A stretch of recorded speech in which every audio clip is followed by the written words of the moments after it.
Terima kasih pemirsa Anda kembali bersama kami di program Kabar Petang. Sebelum melanjutkan perbincangan, kita akan tampilkan pemirsa ada beberapa poin yang menjadi keberatan dari para kaum buruh ataupun mereka yang protes terhadap Undang-Undang Cipta Kerja ini. Yang itu adalah mengenai hak cuti, persepsi publik hilangnya cuti haid dan cuti hamil, dan hilangnya hak upah atas cuti. Kemudian kita lihat pemirsa di poin selanjutnya, di poin keempat, benarkah upah buruh ini dihitung secara per jam? Nah, ini ada beberapa dan juga ada poin selanjutnya itu mengenai outsourcing. Di mana persepsi publik mengenai outsourcing ini adalah outsourcing dihilangkan dan diganti dengan kontrak seumur hidup.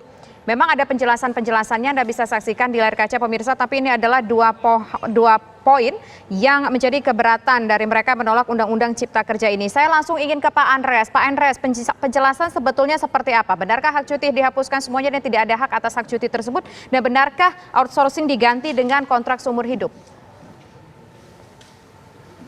Ya, jadi saya sebetulnya ingin menyampaikan bahwa banyak sekali terjadi disinformasi. Karena itu lebih baik dilihat di dalam undang-undangnya. Yang mengenai cuti itu diatur di dalam pasal 81 poin di angka 23. Jadi sebetulnya tidak benar, dan itu sebetulnya kalau kita lihat sama saja dengan undang-undang existing. Jadi sebetulnya kita itu sudah benar-benar memperhatikan apa yang menjadi masukan dari para teman-teman pekerja yang memberikan masukan kepada fraksi kita. Karena sesuai juga dengan amanat yang kami terima, bahwa sebetulnya undang-undang ini harus dapat membawa manfaat bagi rakyat dan kepentingan umum.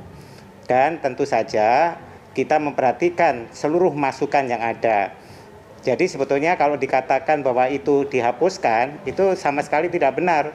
Tolong dilihat di angka 23. Itu hampir sama itu sebetulnya. Di pasal 81 di undang-undang yang di pasal 81 angka 23. Jadi kalau membaca omnibus itu memang setelah pasalnya itu di angkanya atau di poinnya. Demikian. Oke, berarti hak cuti tetap ada. Bagaimana dengan outsourcing, Pak, yang kabarnya diganti dengan kontrak seumur hidup? Bukan, jadi yang hak cuti, kalau kita bicara hak cuti, itu intinya adalah kembali kepada undang-undang existing. Oke, artinya hak cuti tetap ada ya Pak Andreas? Kita pindah ke poin selanjutnya. Soal outsourcing diganti dengan kontrak seumur hidup, bagaimana Pak Andreas? Jadi ini saya kira mengenai konsep outsourcing ini juga perlu diluruskan.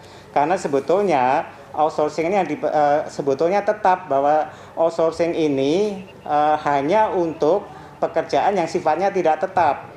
Dan kemudian juga di sana disebutkan namun tidak tertutup kemungkinan untuk model bisnis yang baru seperti ekonomi digital dan seterusnya itu memang ada diatur mengenai hal tersebut. Itu yang disebut dengan konsep fleksibilitas. Itu ada di angka 20 di pasal 66. Oke, Pak Andreas. Jadi sebetulnya dan sebetulnya itu mendapat kompensasi. Jadi memang mohon sekali bahwa ini adalah yang masih baru di undang-undang ini baru diundangkan. Jadi lebih baik dilihat. Jadi semua masukan yang ada itu memang sudah diakomodasi kecuali masalah pesangon ini saja sebetulnya. Oke, poinnya sudah kami dapat, Pak Andreas. Baik. Ya. Semua sudah diakomodir. Apakah ini memang sudah memihak baik itu buruh dan juga pengusaha, Pak Asep Sumaryana? Bisa ditanggapi terlebih dahulu. Terima kasih atas kesempatannya. Yang pertama, terjadinya friksi yang ada dalam Omnibus Law tidak lepas dari faktor komunikasi antar pihak yang terjadi dalam pembuatannya yang tidak intensif. Sehingga satu pihak dengan pihak lain terjadi penafsiran yang beragam. Yang kedua, ini juga hal yang menyangkut banyak pihak. Karena itu kebijakan Omnibus Law ini mestinya ditempatkan sebagai kebijakan yang pluralis. Di mana kebijakan pluralis ini adalah kebijakan yang melibatkan kepentingan banyak pihak, yang tentu saja pihak-pihak yang terkait itu mesti diajak bicara. persoalannya adalah tadi dikatakan oleh Pak Supratman bahwa ini telah mengajak bicara banyak pihak.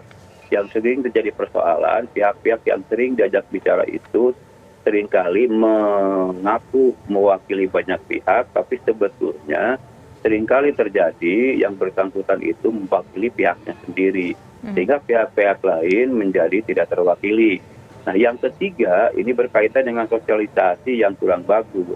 Momentum dikelindingkannya undang-undang ini tentu momentumnya kurang pas. Pertama, karena kita sedang berhadapan dengan masalah wabah COVID-19, sehingga dianggap oleh banyak pihak ini menjadi tidak etis, tidak nyaman untuk dikelindingkan. Nah, ketika ini terjadi dengan undang-undang yang berkaitan dengan banyak pihak, maka banyak pihak yang mesti setidaknya dilibatkan. Yang pertama adalah akademisi, yang kedua bisnis, yang ketiga komunitas, yang keempat government, yang kelima media. Barangkali semua harus dilibatkan ya, betul. Pak Asep ya. Poinnya sudah kami dapat, Pak Asep. Dan kita masih ada beberapa poin lagi yang tentunya harus kita bacakan, yaitu mengenai benarkah tidak akan ada status karyawan tetap, kemudian juga apakah perusahaan bisa mem-PHK karyawan secara sepihak. Nanti akan kami bahas pemirsa, usaha jeda berikut. Kami kembali sesaat lagi.